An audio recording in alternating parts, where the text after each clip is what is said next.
Saludos cordiales, señores ministros y amadas hermanas. Esta noche, siendo las 10 de la noche en la Sierra del Ecuador, te saluda tu hermano Juan José Muro, ministro, pastor y profesor de teología bíblica. Y en estas noches que estamos saliendo de lunes a viernes, estamos dando la clase 100% doctrinal sobre la doctrina de la escatología bíblica. Y el día de ayer hemos pasado la lección número 1 sobre el origen de la palabra escatología. Queremos ingresar a la lección número 2 enseñando cuáles son las razones del estudio de la escatología bíblica. Para eso tengan ustedes la amabilidad de acompañarme a orar a Dios. Amado Dios mío, Padre bueno, en el nombre digno de nuestro Señor Salvador Jesucristo, esta noche queremos presentarnos delante de usted, reconociendo su soberanía y reconociendo, Padre Celestial, que usted es la fuente de nuestra vida y la razón de nuestro vivir. Padre, estamos aprendiendo sobre los escenarios diversos escatológicos que están pasando en el mundo, pero queremos hacerlo de la manera correcta, conforme a la suficiente escritura, llevando, Padre, la enseñanza de la escatología bíblica con la precisión de las escrituras y de una manera sistemática. Amado Dios mío, muchas gracias por darnos el gran honor de ser hijos de Dios, de ser, Padre bendito, ministros de su palabra, que podamos exponer con humildad y con excelencia doctrinal la inerrancia escritural. Padre, bendíganos, edifíquenos y auméntenos la sabiduría espiritual para desplegar el conocimiento escritural. Muchas gracias en el nombre del Señor Jesús. Amén. Amados hermanos y amadas hermanas, en esta segunda lección quiero continuar hablando sobre cuáles son las razones del estudio sobre la escatología bíblica o sobre la profecía de la Biblia, sobre la historia del futuro, los eventos del porvenir. El día de ayer habíamos ya hablado sobre la naturaleza humana del hombre requiere el estudio de la escatología bíblica porque el hombre en sí tiene incertidumbres sobre su propia vida. Ahora, en segundo paso, quiero hablar que Dios requiere que nosotros estudiemos la escatología bíblica. Y el profeta Isaías, aproximadamente hace 2750 años atrás, en el capítulo 41, en los versículos del 21 al 23, permítame por favor leerlo honrando la Trinidad eterna. Por vuestra causa, dice Jehová, presentad vuestras pruebas, dice el Rey de Jacob. Traigan, anunciemos lo que ha de venir. Acá en este capítulo, lo que ha de venir es el significado de la palabra escatología. Digamos lo que ha pasado desde el principio y pondremos nuestro corazón en él. Sepamos también su postremería y hacednos entender lo que ha de venir. De nuevo nos da el significado de la palabra escatología. Versículo 23. Dadnos nuevas. Eso es un evangelio. Las buenas nuevas. De lo que ha de ser Después, esta expresión también es significado de la palabra escatología. Sigo leyendo el versículo bíblico. Para que sepamos que vosotros sois dioses, o a lo menos haced el bien o el mal, para que tengamos que contar y juntamente nos maravillemos. También el mismo profeta Isaías, en el capítulo 42, versículo 9, dice: He aquí, se cumplieron las cosas primeras, y yo anuncio las cosas nuevas. Las cosas nuevas, eso es escatología bíblica. Antes que salgan a la luz, yo os las haré notorias. El mismo profeta Isaías, en el capítulo 44, versículos 6 y 7 dice: Así dice Jehová, Rey de Israel, y su Redentor, Jehová de los ejércitos. Yo soy el primero y yo soy el postrero, y fuera de mí no hay Dios. ¿Y quién proclamará lo venidero?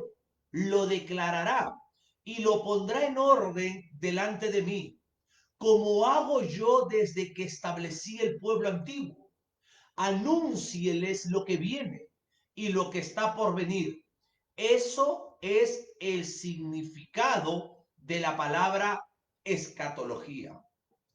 El profeta Isaías, guiado por el Espíritu Santo, estaba mostrando la magnificencia del Altísimo Dios, la capacidad de Dios, la sabiduría de Dios para anunciar lo que ha de venir. Déjeme realizar una pregunta.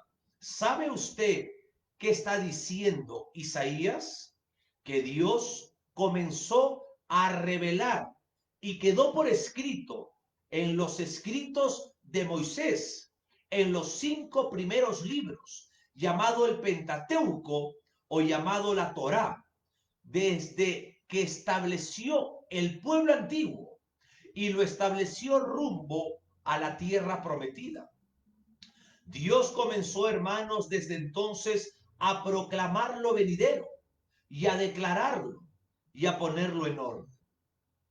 3 conceptos muy importantes que encontramos en estos versículos del profeta Isaías. Proclamar lo venidero, 1. Declararlo, 2. Y tercero, ponerlo en orden. Nosotros, estudiando la profecía bíblica, vamos a poner en orden, entenderla y poder comprender el programa de Dios. Ese versículo 6 del profeta Isaías que dice: Yo soy el primero y yo soy el postrero, y fuera de mí no hay Dios. Esto es muy interesante porque en el último libro del Nuevo Testamento, el libro del Apocalipsis, se adjudica estos títulos solamente al Señor Jesucristo. Permítame leer el Apocalipsis, capítulo 1, versículo 8. Yo soy el Alfa y el Omega, principio y fin, dice el Señor. Señor en el griego es Kyrios, el que es y que era y que ha de venir. Qué interesante, porque esta expresión griega, escúcheme bien, es la misma expresión en hebreo. Cuando Moisés le preguntó a Dios quién es, le pone yo soy. Yo soy en el hebreo es una conjugación verbal hebrea que significa yo soy el que era, yo soy el que soy y yo soy el que ha de venir. Y acá en el libro del Apocalipsis, capítulo 1, versículo 8 dice: el que es y que era y que ha de venir. Y de ahí viene el Todopoderoso. La palabra todopoderoso en el Nuevo Testamento, en el griego, señores ministros, es pantocrato. aparece 9 veces en el libro del Apocalipsis y una vez en el libro de los Corintios. Ahora, un día de las formas, también una de las formas, mejor dicho, de demostrar que el Dios Altísimo, que el Dios de la Biblia es el Dios vivo y verdadero, es observando cómo la profecía bíblica se ha venido cumpliendo a través de los siglos de una manera exacta. Y es por eso, señores ministros, amados hermanos y amadas hermanas, el deseo de nosotros como pastores educadores de enseñar de esta manera, porque existe una distorsión doctrinal sobre la escatología bíblica. Quiero aprovechar en saludar a la hermana Maritza y también a la hermana Rocío de México. Gracias por estar en audiencia escudriñando como los verianos del capítulo 17 del segundo libro escrito por el autor humano, pero soberanamente el médico Lucas. Seguimos estudiando cuáles son las razones del estudio de la escatología. Primeramente, porque nuestra naturaleza humana lo requiere. Segundo, porque Dios lo requiere. Y tercero, porque nuestra esperanza como humanos lo requiere. Y el apóstol Pablo, el último de los apóstoles, lo escribió en la epístola de los tesalonicenses. En primera de Tesalonicenses, capítulo 4, versículo 13 dice: tampoco queremos, hermanos, que ignoréis acerca de los que duermen, para que no os entristezcáis como los otros que no tienen esperanza. El apóstol Pablo, amados hermanos, estaba explicando escatología, lo que pasaba con los que partían de este mundo. El hermano Pablo explicaba de la venida del Señor Jesucristo y también predicaba sobre el arrebatamiento de la iglesia. Lo tercero que quiero tocar como la importancia que debemos de estudiar la doctrina de la escatología es que el Señor Jesucristo, el Maestro Divino, retomó la importancia del porvenir. Es la importancia de la historia del futuro. Déjenme decirles que en el Evangelio, según Juan capítulo 16, observamos cómo el Señor los alentó a seguir a sus discípulos y les dio la promesa de la venida del Espíritu Santo. El amado Espíritu Santo es la tercera persona de la Trina Deidad. Es Dios en esencia, en naturaleza, un solo Dios, el Padre, el Hijo y el Espíritu Santo. Y desde el capítulo 1, desde el primer versículo 1, se desplaza claramente la Trinidad de Dios. Permítame leerlo. Evangelio de Juan, capítulo 16, versículos 12 y 13.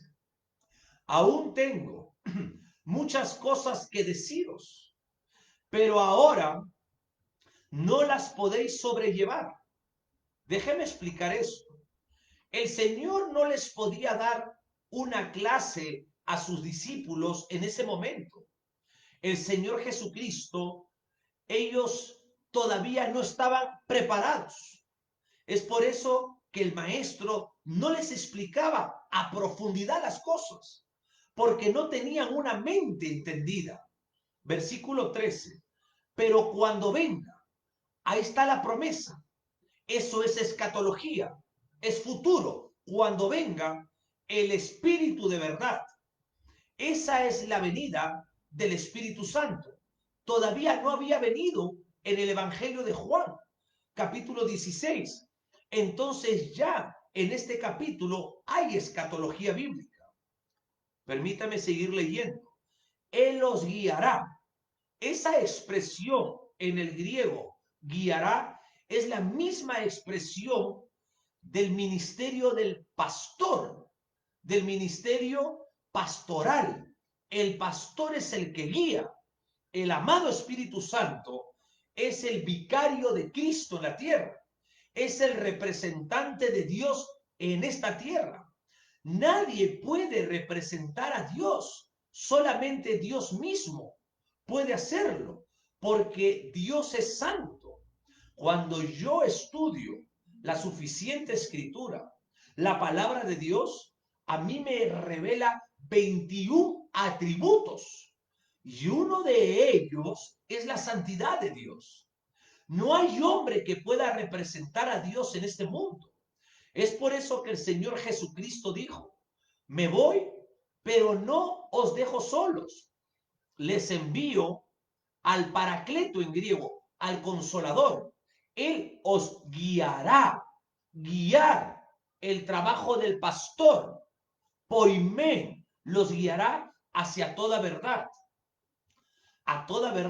porque no hablará por su propia cuenta, sino que hablará todo lo que oyere y os hará saber las cosas que habrán de venir.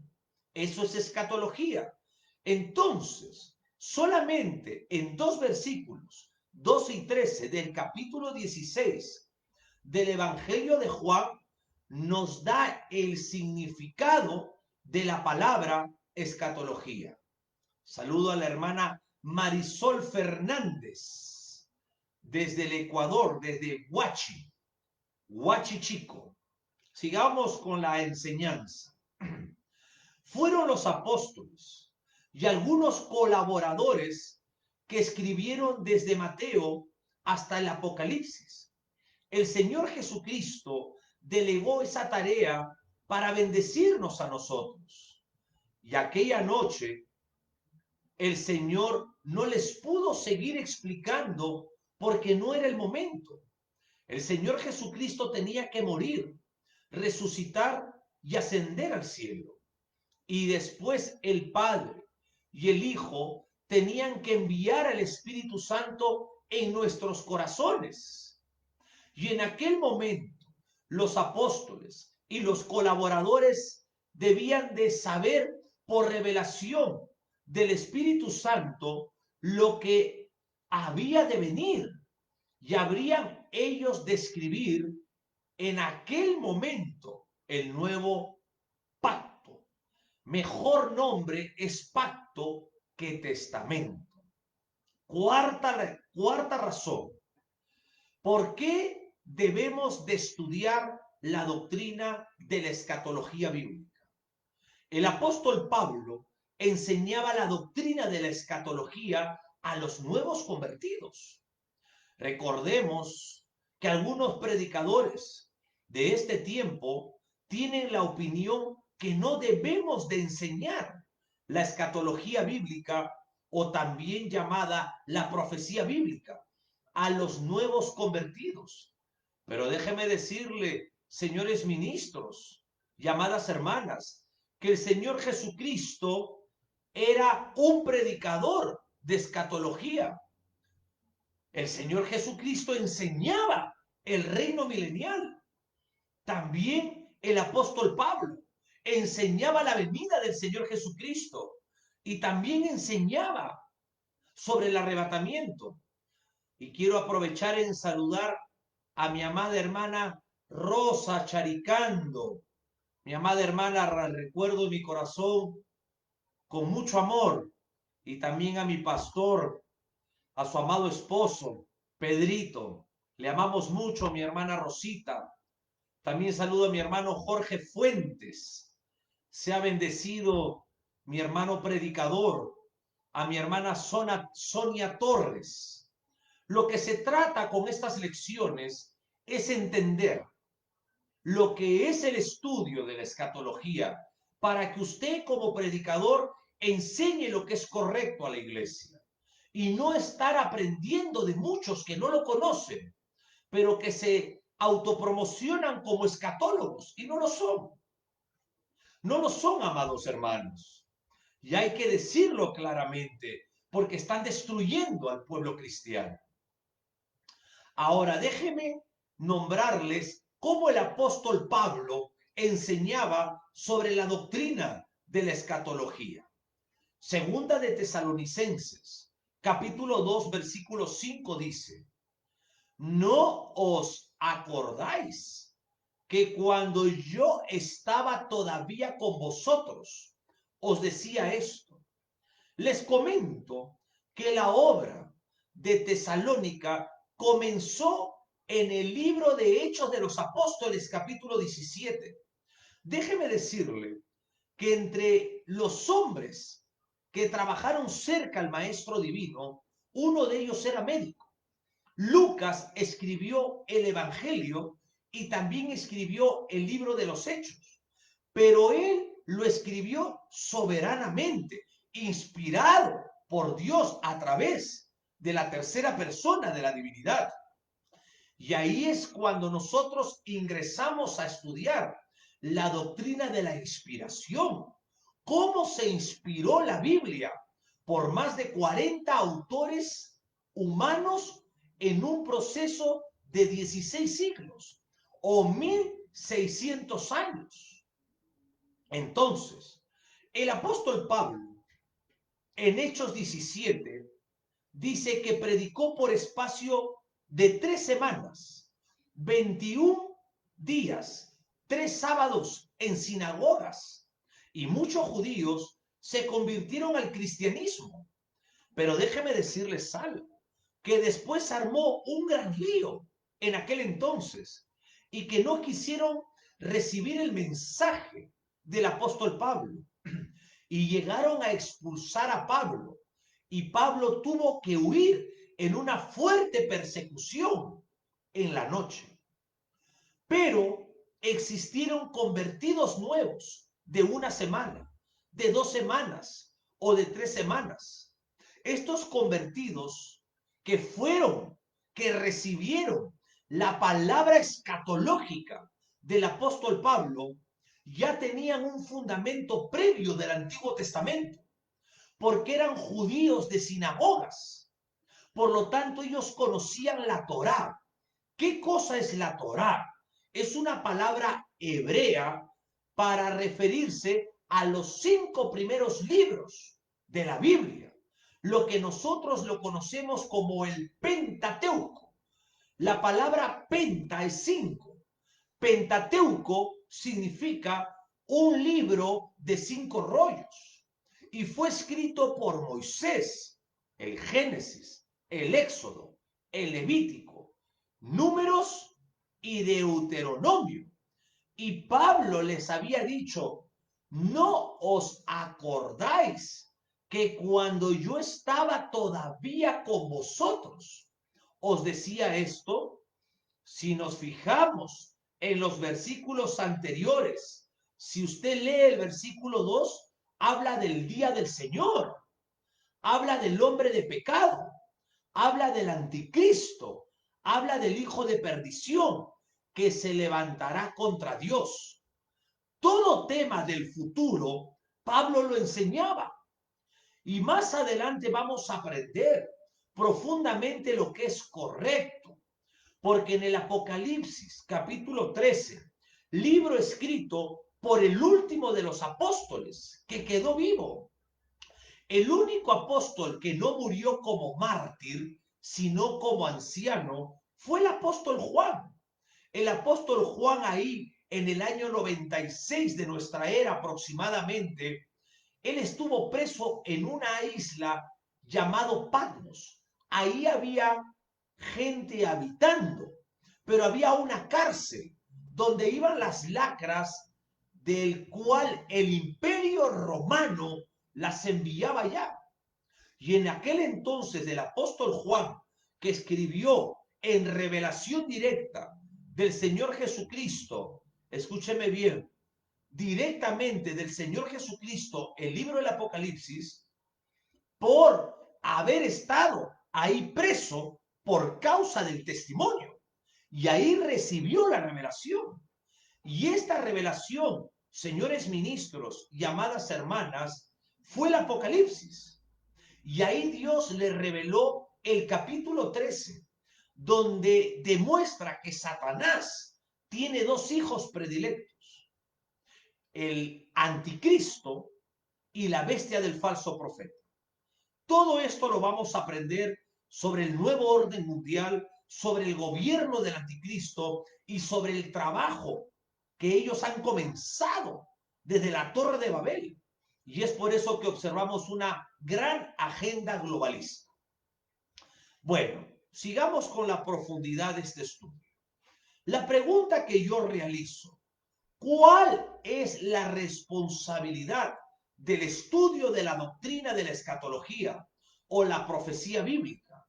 Quiero nombrar algunos puntos de nuestra responsabilidad. Y eso a mí me preocupa como un pastor educador, que hay mucha gente, amados hermanos, que agarran algunos versículos bíblicos o se copian de otros predicadores, amados hermanos, y empiezan a repetir sin tener un fundamento y tener un conocimiento correcto. Déjeme decirle que su servidor tiene más de 500 páginas escritas solamente en lo que es escatología bíblica, desde el Génesis hasta el Apocalipsis. Entonces, esa manera del estudio nos hace entender al arquitecto de las edades, una línea de tiempo que comenzó en el Génesis, con promesas que el soberano Dios le juró a Abraham y hará de cumplir. Ahora, ¿cuál es nuestra responsabilidad para poder entender la escatología bíblica? Primeramente debemos tener comunión íntima con Dios. Y nosotros tenemos el ejemplo de Abraham. Abraham, dice la Escritura Sagrada, llegó a ser amigo de Dios. Y el profeta Isaías, aproximadamente 2750 años atrás, en el capítulo 41, versículo 8, él escribió: pero tú, Israel, siervo mío, está hablando de la nación de Israel, tú, Jacob, a quien yo escogí, descendencia de Abraham, mi amigo. Pero déjeme decirles algo importante. Cuando el Antiguo Testamento, en este caso en el libro de Isaías y también en Segunda de Crónicas, capítulo 20, versículo 7, cuando el soberano Dios a Abraham le llama amigo, en el hebreo la traducción mejor es quien me ama. ¿Quién me ama? Esta expresión, mi amigo, no lo menciona el Génesis, pero sí lo menciona el libro del profeta Isaías y expresa una hermosa comunión tan íntima con Dios, que el eterno Dios quiso compartirle sus planes del futuro a Abraham. Eso es importante, porque teniendo comunión íntima, entonces nosotros somos amigos de Dios, que significa quien lo ama. Mira, quien me ama. Por eso la comunión, la oración con el Altísimo es de mucha importancia en usted y en mí. Recuerde lo que dice el Génesis 18, versículo 17-18. Y Jehová dijo: ¿encubriré yo a Abraham? ¿Qué cosa está diciendo ahí el eterno Dios? Habla de intimidad. ¿Encubriré yo a Abraham? Habla de intimidad. Dice Dios: ¿se lo voy a encubrir? ¿No se lo voy a contar? Dios nos quiere comunicar sus planes, hermanos. Para que el Eterno nos comunique sus planes, tenemos que estar en comunión con Dios. Y por supuesto, debemos de estudiar la Biblia. Aquí está la revelación de Dios. Esta es la profecía más segura, no la que dicen por ahí: Dios habla por mi boca. Eso es mentira del diablo, hermano. Eso es apostasía pura. La Escritura Sagrada, la Biblia, es el libro por antonomasia. La Biblia es la palabra de Dios. Es el libro hiperdimensional. porque sale de las 4 dimensiones del hombre. La Biblia sale de la ley de la física de la entropía. La ley de la física de la entropía, una de sus leyes dice que todo lo que se encuentra dentro de este globo terráqueo se va a desgastar. Pero Dios dijo, mi palabra nunca pasará. Pasarán los cielos, pasará la tierra, morirán los ateos, morirán los agnósticos, morirán los escépticos, morirán los religiosos, morirán los falsos apóstoles que mienten, los falsos profetas, los falsos pastores, pero su palabra es para siempre. Y usted y yo tenemos que estudiarla.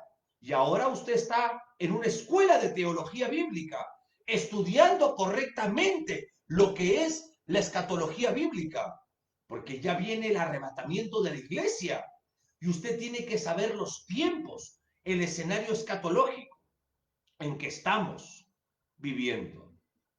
Permítame dar un ejemplo más. El eterno Dios llama al profeta Daniel.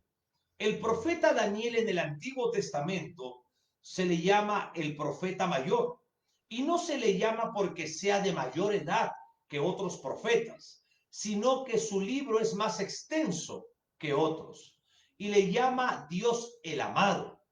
Al apóstol Juan también lo llamaba el amado. Cuando yo escucho que a Abraham le llama mi amigo, que a Daniel le llama muy amado, que al apóstol Juan le llama el discípulo amado, yo entiendo que está hablando de intimidad, yo entiendo que está hablando de comunión, yo entiendo que está hablando de oración permanente y amplia. Muchos creemos que porque oramos un poquito, tenemos una buena comunión con Dios. Uno puede orar horas. Muchas veces uno está de rodillas y son 8 horas. Y son las 5 de la mañana, 6 y uno se levanta. Porque hay que tener una comunión íntima con Dios. En el libro del profeta Daniel, capítulo 9, capítulo 10, capítulo 11, el ángel del Señor atiende a este anciano llamado Daniel. Daniel tenía por lo menos unos 85 años y Dios lo atiende de manera especial. Y observemos que en el capítulo 9 va el ángel Gabriel a explicarle una visión y le dice, vine, Daniel, de parte de Dios, porque tú eres muy amado, le dice. Permítame leer esta hermosa expresión, porque esta expresión, amados hermanos, es muy profunda. A mí me llena mi corazón, me llena de gozo, de avivamiento espiritual. Dice así Daniel 22-23 del capítulo 9. Daniel, ahora he salido para darte sabiduría y entendimiento. ¿Quién da la sabiduría y entendimiento? Solamente el Altísimo Dios. Versículo 23. Al principio de tus ruegos fue dada la orden. ¿Qué orden? Que Dios había ordenado a este ángel que vaya a hablarle a Daniel. Y dice, yo he venido para enseñarte una visión. Pero mire lo que le dice el ángel a Daniel. Daniel, tú eres muy amado. Oiga, hermana, oiga, hermano, ¿usted se imagina si Dios le hablara y le decía y le diga, amada hija, tú eres muy amada? Amado hijo, tú eres muy amado. ¿Se imagina esa dulzura, esa palabra tierna de nuestro Dios hablándonos a nosotros? El apóstol Juan, cuando era anciano, escribió el libro del Apocalipsis. Como le dije, se escribió aproximadamente en los años 96 de nuestra era. Y yo creo que el apóstol Juan, amados hermanos, tenía aproximadamente 90 años. Y Juan, el amado, Juan era muy joven cuando escribió el Evangelio de Juan. ¿Y quiere que le dé algo teológico sobre el Evangelio de Juan? El apóstol Juan fue el único apóstol que vivió una eternidad pasada. Cuando él escribió el Evangelio de Juan, él habló del Dios eterno hecho carne. Eso es una eternidad pasada. Está hablando que Dios habitó entre los hombres. La palabra teológica es la unión hipostática. En otras palabras, el Dios espíritu, el Dios infinito, se tabernaculizó en el mundo. Vino al mundo de los hombres a vivir como hombre siendo impecable. ¿Para qué vino al mundo de los hombres? Para llevar al hombre a una eternidad con Dios. Pero el apóstol Juan también vivió una eternidad futura cuando recibió la revelación del Apocalipsis. Entonces Juan escribió su evangelio, escribió primera, segunda y tercera de Juan, y también escribió el libro del Apocalipsis. Amados hermanos, ¿te das cuenta? Cuando más íntimo sea nuestra comunión con Dios, más podremos aprender la profecía más segura, la escritura. No es que Dios te va a revelar algo nuevo, tenga usted cuidado, porque esta nueva reforma apostólica ha ingresado fuertemente a la iglesia cristiana para dividirla, para destruirla. La revelación solo es la Biblia, lo que el finado Martín Lutero, conocido como el reformador en nuestros tiempos, así lo conocemos con esta palabra. Escúcheme bien, él decía la sola escritura. Ahora acá la hermana Sonia Torres del Cantón de Pelileo me pone: pastor, desearía saber si el Apocalipsis ya pasó, basado en el libro del profeta Isaías. No le entiendo bien la pregunta a mi hermana Sonia, pero déjeme explicarle algo. El profeta Daniel, el 45% de su libro es profecía bíblica. Y todos estos símbolos, toda esta escatología bíblica está presentada en el Apocalipsis. Entonces, para entender Daniel, hay que conocer el Apocalipsis. Para conocer el Apocalipsis, hay que entender sobre las 490 semanas de años, sobre todo la última, las 70 semanas de que Dios le reveló al profeta Daniel. La 70ª semana es los juicios que van a venir y que están escritos en el Apocalipsis. Ahora, mi hermana Sonia Torres, permítame decirle algo. Desde el Génesis hay escatología bíblica. Dios le prometió a Abraham una tierra prometida. De ahí se la prometió a su hijo Isaac, a su nieto Jacob. Pasó por las tribus, entró a David, seguía la promesa, entró al Evangelio de Mateo. El Evangelio que se predica en el Evangelio de Mateo es sobre el reino milenial del Apocalipsis 20.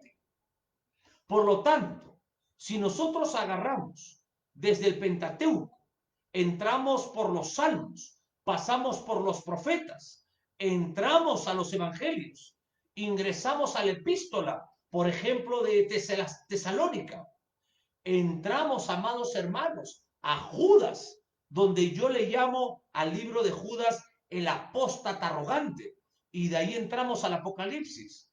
Y la clase de ayer, el 60% de la Biblia es escatología bíblica.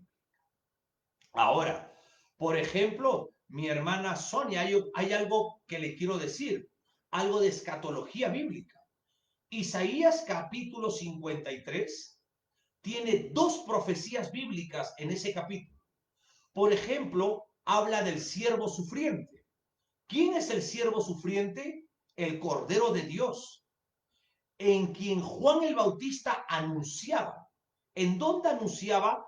En las aldeas del Jordán.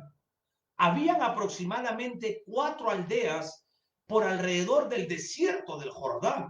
No es que Juan el Bautista hablaba y nadie le escuchaba. Ahí estaba proclamando que la venida del Cordero de Dios, que quita el pecado del mundo. Ese Cordero de Dios es el siervo sufriente que describe el profeta Isaías, capítulo 53. Pero también ese capítulo tiene otra profecía, la venida del Señor Jesucristo como león de la tribu de Judá. Ahí viene como rey triunfante. Entonces encontramos que en un solo capítulo hay dos profecías bíblicas, un Mesías, dos venidas. La primera venida como Cordero de Dios, la segunda venida como león de la tribu de Judá.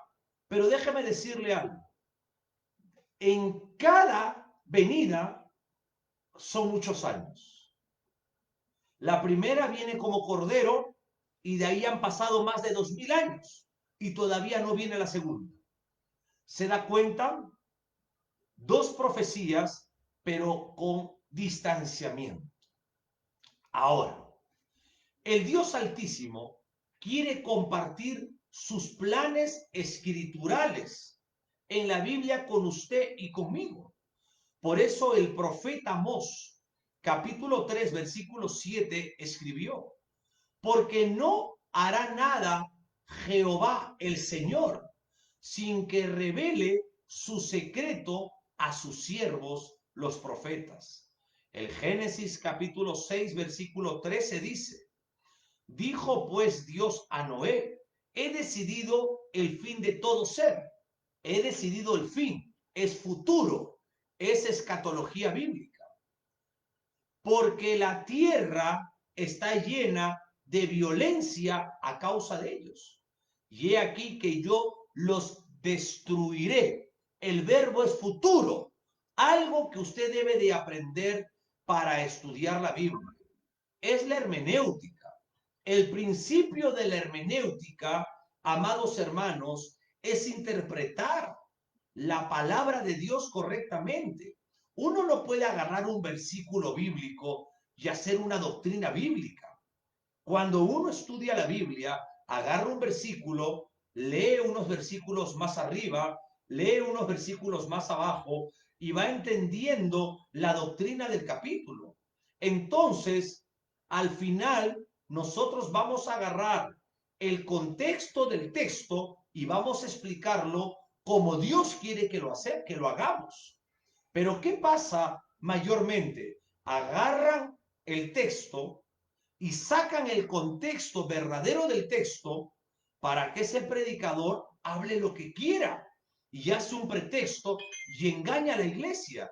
Y la iglesia vive engañada, creyendo cosas que no son, hermanos. Pero para eso estamos acá. Estamos para que los que podamos tener tiempo en directo escuchemos. Y después estos videos se van en diferido por muchas páginas web para que sigan escuchando. Porque mi anhelo y de nuestro ministerio es que Latinoamérica regrese al cristianismo bíblico. Escuche lo que dice el salmista en el capítulo 25, versículo 14. La comunión íntima de Jehová es con los que le temen, y aquellos la hará Dios conocer su pacto.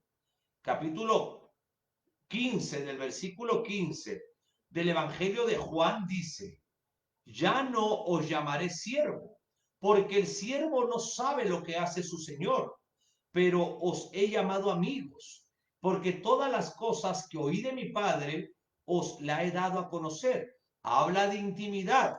Debemos de tener comunión con Dios para entender la escritura profética. Muchos son grandes oradores, pero no tienen comunión con Dios, hermano. Solo son predicadores loros. Se copian, se copian, se copian, repiten, repiten, repiten, pero no tienen una mente escatológica. Y no lo digo por ofender, sino que estamos ya cansados que engañen a la iglesia cristiana. El profeta Isaías, capítulo 66, versículo 2 dice: Jehová mirará al que tiembla ante su palabra y al que es pobre y humilde de espíritu. Todo estudio bíblico hay que tomarlo con mucha responsabilidad y con mucha santidad. El profeta Daniel en el capítulo 1, versículo 8 dice: Y Daniel propuso en su corazón no contaminarse con la porción de la comida del rey, ni con el vino que él bebía. Pidió, por tanto, al jefe de los eunucos que no se le obligase a contaminarse. Está hablando de santidad. Y déjeme leerle una vez un versículo más. Levítico capítulo 11, versículo 47. Para hacer diferencia entre lo inmundo y lo limpio, y entre los animales que se pueden comer y los animales que no se pueden comer. Esta palabra, contaminarse, amados hermanos, que aparece en el libro de Daniel, capítulo 1, versículo 8, déjeme hacerle la hermenéutica correcta. Era comer sin tener en cuenta las leyes del Pentateuco, lo que en la actualidad es las comidas kosher judías. Vuelvo a decirlo, contaminarse era comer sin tener en cuenta las leyes del Pentateuco, lo que en la actualidad son las comidas kosher.